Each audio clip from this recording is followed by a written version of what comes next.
it's Leah and welcome back to my channel.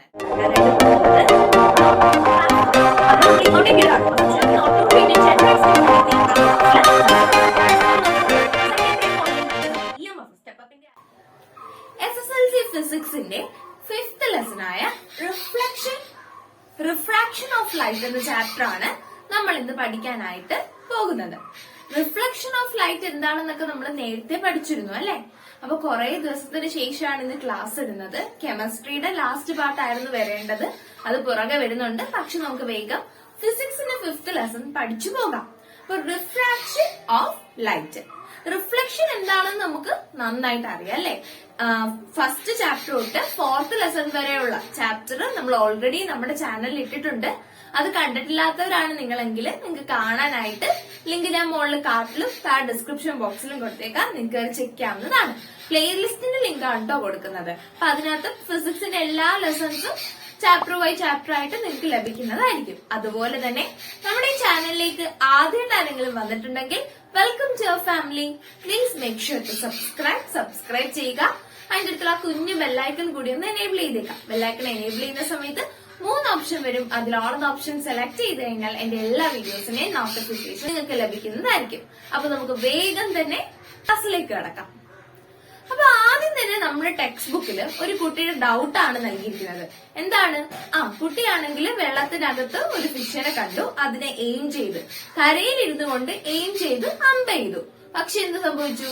അത് ആ മീൻ ആ ചൂണ്ടയിൽ കുടുങ്ങിയില്ല. പകരം മറ്റൊരു ജീവിയാണ്, തവള എങ്ങോണ്ടാണ് ആ ചൂണ്ടയിൽ കുടുങ്ങിയത്.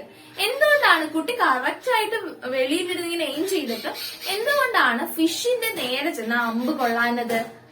അപ്പൊ ഇത് മനസ്സിലാക്കാനായിട്ട് നമ്മുടെ ടെക്സ്റ്റ് ബുക്കിൽ തന്നെ മറ്റൊരു എക്സ്പെരിമെന്റ് തന്നിട്ടുണ്ട്. അതും കൂടി നമുക്കൊന്ന് നോക്കാം. എല്ലാരും നോക്കിക്കേ. ഓക്കെ, അപ്പൊ എല്ലാവരും നോക്കിക്കേ. എന്താണ് എക്സ്പെരിമെന്റ്? ഒരു ട്രാൻസ്പെറന്റ് ആയിട്ടുള്ള ഒരു ഗ്ലാസ്, റെക്ടാംഗിൾ ഷേപ്പിലുള്ള ഗ്ലാസ് എടുത്തിരിക്കുകയാണ്. അതിനകത്തേക്ക് നമ്മൾ 3/4 വെള്ളം ഫില്ല് ചെയ്തു. എന്നിട്ട് എന്ത് ചെയ്തു? അതിന്റെ ആ ലൈറ്റ് പോകുന്ന ആ വേ നല്ല ക്ലിയർ ആയിട്ട് കാണാനായിട്ട് 2-3 ഡ്രോപ്സ് മിൽക്ക് കൂടി അതിലേക്ക് ആഡ് ചെയ്ത് കൊടുത്തു. എന്നിട്ട് അതിന്റെ മുകളിൽ കുറച്ച് സ്മോക്ക് ഇട്ട് ഫില്ല് ചെയ്തു. എന്നിട്ട് നമ്മൾ എന്ത് ചെയ്തു? ഒരു ലേസർ ടോർച്ച് യൂസ് ചെയ്ത് ലൈറ്റ് റേസ് അതിനകത്തൂടെ പാസ് ചെയ്ത് വിട്ടു. അപ്പൊ നമ്മൾ നോക്കുമ്പോ ഇവിടെ കാണാം എന്ത് പറ്റി. ഇവിടെ ആദ്യം ലൈറ്റ് പോയിക്കൊണ്ടിരുന്ന മീഡിയം എന്ന് പറയുന്നത് എയർ ആണ്. വായുവിൽ നിന്നാണ് ആദ്യം ലൈറ്റ് പോയത്. പിന്നെ രണ്ടാമത് എത്തിയപ്പോ അത് എവിടെ എത്തി? വാട്ടറിലെത്തി. മീഡിയം എന്നാണ് പറയുന്നത് ഇതിന്. ആദ്യം എയർ ആയിരുന്നു മീഡിയം, പിന്നെ അത് വെള്ളമായിട്ട് മാറി. അപ്പൊ എയറിൽ നിന്ന് വെള്ളത്തിലേക്ക് പ്രവേശിച്ചപ്പോൾ ലൈറ്റ് റേസിന് ഒരു ഡിവിയേഷൻ സംഭവിച്ചു. എന്തുകൊണ്ടാണ് ഇവിടെ വെച്ചൊരു ഡിവിയേഷൻ, ഒരു ചരിവ് സംഭവിച്ചു അല്ലെ? ഒരു സെപ്പറേറ്റഡ് ആയതുപോലെ സ്പ്ലിറ്റ് ആയിട്ട് മാറി അല്ലെ? അപ്പൊ എന്താണ് ഇതിന്റെ അർത്ഥം എന്ന് പറയുന്നത്? The ray of light entering the water undergoes a deviation at the point on the surface where the media gets separated. Media change ആയപ്പോൾ, എയറിൽ നിന്ന് വെള്ളത്തിലേക്ക് മാറിയപ്പോൾ എന്ത് സംഭവിച്ചു? ലൈറ്റിന് ഒരു ഡിവിയേഷൻ സംഭവിച്ചു. അതുകൊണ്ട് ഈ റീസൺ കൊണ്ട് തന്നെയാണ് ആ കുട്ടി വെള്ളത്തിലേക്ക് എയിം ചെയ്തപ്പോ ഫിഷ് ഇരിക്കുന്ന കുട്ടിക്ക് കാണാം. വെള്ളത്തിനകത്ത് ഫിഷ് എവിടെയാണ് നിൽക്കുന്നതെന്ന് കുട്ടിക്ക് കാണാം. അത് കണ്ടാണ് കുട്ടി എയിം ചെയ്തത്. പക്ഷെ എന്ത് സംഭവിക്കും? അവിടെ നമ്മൾ എയിം ചെയ്യുന്ന ആരോ വെള്ളത്തിലേക്ക് പ്രവേശിക്കുമ്പോ അവിടെ വെച്ച് എന്ത് സംഭവിക്കും? ഒരു ഡെവിയേഷൻ സംഭവിക്കും. അതുകൊണ്ടാണ് കറക്റ്റ് ആയിട്ട് അമ്പ് ചെന്ന് ഫിഷിന്റെ ദേഹത്ത് കൊള്ളാതിരുന്നത്. അപ്പൊ ഇതാണ് റീസൺ. അപ്പൊ എന്തുകൊണ്ടാണ് ഇങ്ങനെ ഡിവിയേഷൻ സംഭവിക്കുന്നത്? മീഡിയ ചേഞ്ച് ചെയ്യുന്നതനുസരിച്ച്, ഇപ്പൊ എയർ ആണ്, ഇവിടെ വെളിയിൽ മീഡിയ എയർ ആണ്, ഉള്ളില് വാട്ടർ ആണ്. മീഡിയ ചേഞ്ച് ചെയ്യുന്നതനുസരിച്ച് ഇങ്ങനെ ഡിവിയേഷൻ സംഭവിക്കാൻ കാരണം എന്താണ്? അത് നമുക്കൊന്ന് നോക്കാം. നമ്മുടെ ടെക്സ്റ്റ് ബുക്കിൽ തന്നെ റീസൺ പറഞ്ഞിട്ടുണ്ട്. നമുക്കതൊന്ന് നോക്കാം. അപ്പൊ നമ്മുടെ ടെക്സ്റ്റ് ബുക്കിൽ നൽകിയിട്ടുള്ള ഒരു ടേബിൾ ആണ് നിങ്ങൾ ഇവിടെ ഈ ബോർഡിൽ കാണുന്നത്. ഓരോ മീഡിയവും അതിന്റെ സ്പീഡ് ഓഫ് ലൈറ്റ്, അതിലൂടെ ലൈറ്റ് കടത്തിവിടുമ്പോഴുള്ള സ്പീഡുമാണ് ഇവിടെ നൽകിയിരിക്കുന്നത്. First one vacuum. വാക്വം എന്താണ്? എയർ തന്നെയാണ് വാക്വം. അതിന്റെ speed of light is equal to 3 × 10⁸ m/s. Then water 2.25 × 10⁸ m/s. Then glass 2 × 10⁸ m/s. Then diamond 1.25 × 10⁸ m/s. അപ്പൊ സ്പീഡ് ഇൻക്രീസ് ചെയ്യുന്നതനുസരിച്ച് ഒപ്റ്റിക്കൽ ഡെൻസിറ്റി ഡിക്രീസ് ചെയ്യും. അപ്പൊ ഏറ്റവും കൂടുതൽ സ്പീഡ് ഉള്ളത് ഇതിൽ ഏതാണ്? ലൈറ്റ് പാസ് ചെയ്യുമ്പോൾ ഏറ്റവും കൂടുതൽ സ്പീഡ് ഉള്ളത് ഏതിനാണ്? വാക്വത്തിനാണ്. വാക്കത്തിനായിരിക്കും ഒപ്റ്റിക്കൽ ഡെൻസിറ്റി ഏറ്റവും കുറവ്. ഒപ്റ്റിക്കൽ ഡെൻസിറ്റി ഏറ്റവും കുറവ് വാക്കത്തിനായിരിക്കും. അതായത് സ്പീഡും ഒപ്റ്റിക്കൽ ഡെൻസിറ്റിയും ഇൻവേഴ്സ്ലി പ്രൊപ്പോർഷണൽ ആണ്.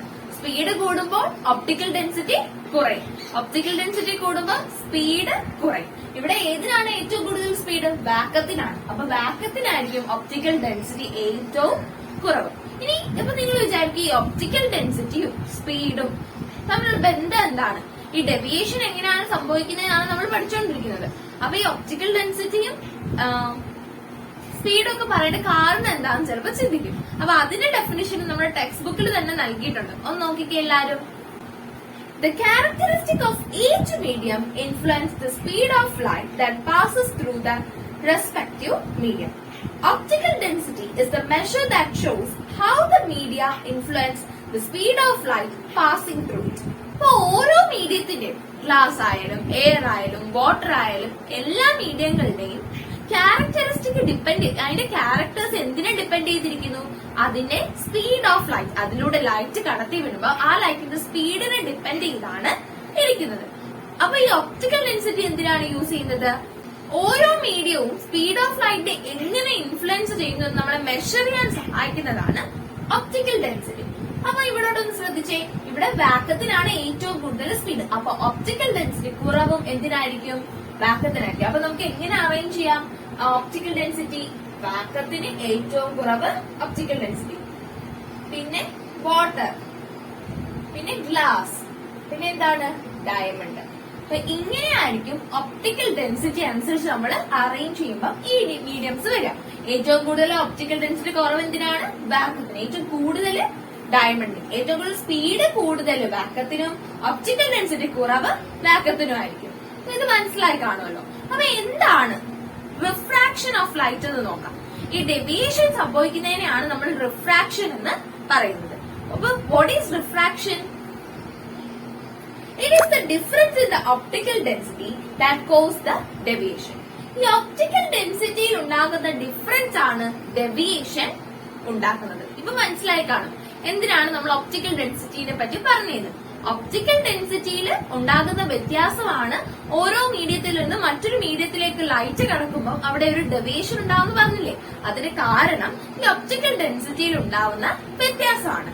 When a ray of light entering obliquely from one transparent medium to another, it undergoes a deviation at the surface of separation.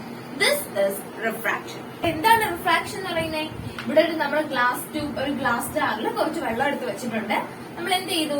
എയറിൽ നിന്ന് ആ വെള്ളത്തിലേക്ക് ലൈറ്റിനെ പാസ് ചെയ്തു. അപ്പൊ അവിടെ ഇതിന്റെ സർഫസ് ഓഫ് പോയിന്റിൽ വെച്ചൊരു ഡെവിയേഷൻ സംഭവിക്കുന്നു, ഇങ്ങനൊരു ചരിവ് സംഭവിക്കുന്നു. ഇതിനെയാണ് നമ്മൾ റിഫ്രാക്ഷൻ എന്ന് പറയുന്നത്. When light passes from one medium to another medium, a deviation occurs on the surface of separation. രണ്ട് മീഡിയം, ഇത് എയറും ഇത് വാട്ടറും ആണ്. ഈ മീഡിയങ്ങൾ നമ്മൾ സെപ്പറേറ്റ് ചെയ്ത പോയിന്റ് ആണ് ഇവിടെ എന്ന് പറയുന്നത്. സെപ്പറേറ്റിംഗ് പോയിന്റ് ആണ് ഇത്, അല്ലെ? അപ്പൊ ആ സെപ്പറേറ്റിംഗ് പോയിന്റിൽ വെച്ച് ഒരു ഡെവിയേഷൻ സംഭവിക്കുന്നു, ഒരു ചരിവ് സംഭവിക്കുന്നു. അതിനെയാണ് നമ്മൾ റിഫ്രാക്ഷൻ എന്ന് പറയുന്നത്. So what is refraction? When a ray of light entering obliquely from one transparent medium to another, its path undergoes a deviation at the surface of separation. This is refraction. ഇതിനെയാണ് നമ്മൾ refraction എന്ന് പറയുന്നത്. അപ്പൊ നമ്മൾ എന്തെല്ലാം പഠിച്ചു? നമ്മൾ പഠിച്ചു ഒരു മീഡിയത്തിൽ നിന്ന് മറ്റൊരു മീഡിയത്തിലേക്ക് ലൈറ്റ് കടക്കുമ്പോഴത്തേക്ക് അവിടെ ഒരു ഡെവിയേഷൻ സംഭവിക്കുന്നു. എന്തുകൊണ്ടാണ് ഡെവിയേഷൻ സംഭവിക്കുന്നത്? യെസ്, ഓരോ മീഡിയത്തിലുമുള്ള ഒപ്റ്റിക്കൽ ഡെൻസിറ്റിയുടെ ഡിഫറൻസ് മൂലമാണ് അവിടെ ഈ ഡെവിയേഷൻ സംഭവിക്കുന്നത്. അപ്പൊ എന്താണ് റിഫ്രാക്ഷൻ ഓഫ് ലൈറ്റ് എന്ന് പറയുന്നത്? ഒരു ട്രാൻസ്പെറന്റ് മീഡിയത്തിൽ നിന്ന് മറ്റൊരു ട്രാൻസ്പെറന്റ് മീഡിയത്തിലേക്ക് ലൈറ്റ് പാസ് ചെയ്യുമ്പോൾ ആ രണ്ട് മീഡിയങ്ങൾ തമ്മിൽ സെപ്പറേറ്റ് ചെയ്യുന്ന ആ പോയിന്റിൽ വെച്ചൊരു ഡെവിയേഷൻ സംഭവിക്കുന്നു. ഈ പ്രോസസ്സിന്റെ പറയുന്ന പേരാണ് റിഫ്രാക്ഷൻ. പിന്നെ വേറൊരു കാര്യം കൂടി പഠിച്ചു, ഒപ്റ്റിക്കൽ ഡെൻസിറ്റി ഡിക്രീസ് ചെയ്യുമ്പോൾ സ്പീഡ് ഓഫ് ലൈറ്റ് ഇൻക്രീസ് ചെയ്യും. സ്പീഡ് ഓഫ് ലൈറ്റ് ഡിക്രീസ് ചെയ്യുമ്പോൾ ഒപ്റ്റിക്കൽ ഡെൻസിറ്റി ഇൻക്രീസ് ചെയ്യും. They are inversely proportional. ഇന്നത്തെ ക്ലാസ് ഇത്രേ ഉള്ളൂ. നിങ്ങൾക്ക് എല്ലാവർക്കും മനസ്സിലായി കാണും ഞാൻ പ്രതീക്ഷിക്കുന്നു. ഇങ്ങനെ ചെറിയ ചെറിയ പോർഷൻസ് ആയിട്ട് എടുക്കുന്നത് എല്ലാം കൂടെ ഒരുമിച്ച് പഠിച്ചു കഴിഞ്ഞാൽ മനസ്സിലാവില്ല. അതുകൊണ്ടാണ് 10 മിനിറ്റുള്ള വീഡിയോ ആയിട്ട് ചാപ്റ്റർ നമ്മൾ ഇടുന്നത്. അപ്പൊ കെമിസ്ട്രിയുടെ ഫസ്റ്റ് ടെക്സ്റ്റിൽ ലാസ്റ്റ് ചാപ്റ്റർ ആണ് നമ്മൾ പഠിച്ചുകൊണ്ടിരുന്നത്. അതിന്റെ ബാക്കി പാർട്ട് ഇതൊരു ഇട്ടില്ല, അത് ഉടനെ ഇടുന്നതായിരിക്കും. അപ്പൊ അതിന് കാണാൻ കെമിസ്ട്രിയുടെ ക്ലാസ്സുകൾ കാണാൻ താല്പര്യമുള്ളവർക്കായിട്ടും ലിങ്ക് ഞാൻ മുകളിൽ കാർട്ടിലും താഴെ ഡിസ്ക്രിപ്ഷനിൽ കൊടുത്തേക്കാം, നിങ്ങൾക്ക് അത് ചെക്ക് ചെയ്യാവുന്നതാണ്. അപ്പൊ ഇന്നത്തെ ക്ലാസ്സിൽ എന്താണ് റിഫ്രാക്ഷൻ ഓഫ് ലൈറ്റ് എന്ന് എല്ലാവർക്കും ക്ലിയർ ആയിട്ട് മനസ്സിലായി കാണും. അപ്പൊ നമ്മുടെ ഈ ക്ലാസ് എല്ലാവർക്കും ഇഷ്ടപ്പെട്ടെങ്കിൽ തീർച്ചയായും ലൈക്ക് ചെയ്യാം, ഫ്രണ്ട്സുമായിട്ടൊക്കെ ഷെയർ ചെയ്യാം. അതുപോലെ തന്നെ എന്തെങ്കിലും സജഷൻസോ കമന്റോ എങ്ങനെ ക്ലാസ് എടുക്കണം അങ്ങനെ വല്ലതും ഒക്കെ സജഷൻസോ ഒക്കെ ഉണ്ടെങ്കിൽ നിങ്ങൾക്ക് താഴെ കമന്റ് ബോക്സിൽ കമന്റ് ചെയ്യാം. അങ്ങനെ കമന്റ് ചെയ്ത് കഴിഞ്ഞാൽ എനിക്ക് അതനുസരിച്ച് ക്ലാസ് ഇടാവുന്നതാണ്. അപ്പൊ നമുക്ക് ഇന്നത്തെ ക്ലാസ് അവസാനിപ്പിക്കാം. മറ്റൊരു പാർട്ടുമായിട്ട് വരും ദിവസങ്ങളിൽ കാണുന്നത് വരെ എല്ലാവർക്കും നന്ദി, നമസ്കാരം.